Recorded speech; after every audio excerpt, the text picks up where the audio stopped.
রাজধানীর মিরপুরের শাহ আলী মাজারে ওরস চলাকালে হামলা ও ভাঙচুরের অভিযোগ উঠেছে। গত বৃহস্পতিবার রাতে এ ঘটনায় বেশ কয়েকজন আহত হন। হামলাকারীদের মধ্যে স্থানীয় জামাত ও শিবিরের নেতাকর্মী ছিলেন বলে দাবি করেছেন ভুক্তভোগীদের কেউ কেউ। তবে জামাত বলছে সেখানে তাদের কোনো নেতাকর্মী ছিল না। পুলিশ মাজারে মাদক বিরোধী অভিযান চালিয়েছে। এদিকে পুলিশের ভাষ্য, তারা কোনো অভিযান চালায়নি। ঢাকা মহানগর পুলিশের মিরপুর বিভাগের উপকমিশনার মোস্তাক সরকার গণমাধ্যমকে বলেন, বৃহস্পতিবার রাত ১টার দিকে একদল লোক মাজারে গিয়ে মারধর করে বলে জানতে পেরেছে পুলিশ। তবে পুলিশের পক্ষ থেকে সেখানে কোনো অভিযান চালানো হয়নি।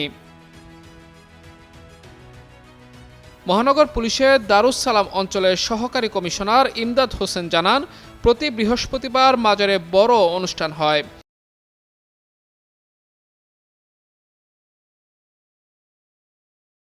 সে সময় মাদক সেবনেরও অভিযোগ পাওয়া যায়। এমন একটি ঘটনা নিয়ে বিশৃঙ্খলার সূত্রপাত হয় বলে জানা গেছে। কিছু লোক মাজার জিয়ারত করছিলেন। এর মধ্যে একটি দল মূল মাজারের কাছাকাছি গিয়ে মাদক সেবন করে। এতে জিয়ারত করতে আসা অনেকে ক্ষিপ্ত হন। তাদের সঙ্গে স্থানীয়রা যোগ দিয়ে মাদক সেবনরতদের উপর হামলা করেন। হামলায় জামাত শিবিরের নেতাকর্মী ছিলেন এমন অভিযোগ প্রসঙ্গে তিনি বলেন, হামলাকারীদের মধ্যে তাদেরও কিছু লোক ছিল। সামাজিক মাধ্যমে ছড়িয়ে পড়া ভিডিওতে এমন কয়েকজনকে দেখা গেছে। তবে তাদের নেতৃত্বেই হামলা হয়েছে বিষয়টি এমন নয়।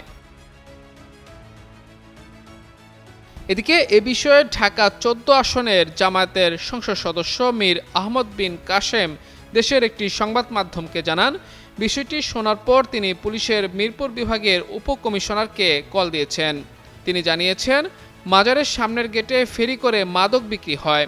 বৃহস্পতিবার রাতে এটা আরও বেড়ে যায়। এজন্য পুলিশ মাদক বিরোধী অভিযান চালিয়েছে।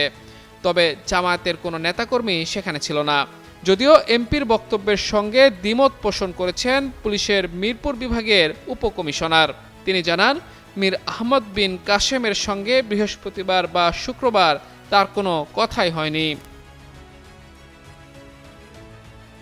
অন্যদিকে জামায়াতের ঢাকা মহানগর উত্তরের প্রচার সম্পাদক আতাউর রহমান সরকার বিষয়টিকে প্রোপাগান্ডা ও মিডিয়ার অপপ্রচার বলে উল্লেখ করেছেন। মাহমুদুর রহমান, যুগান্তর নিউজ।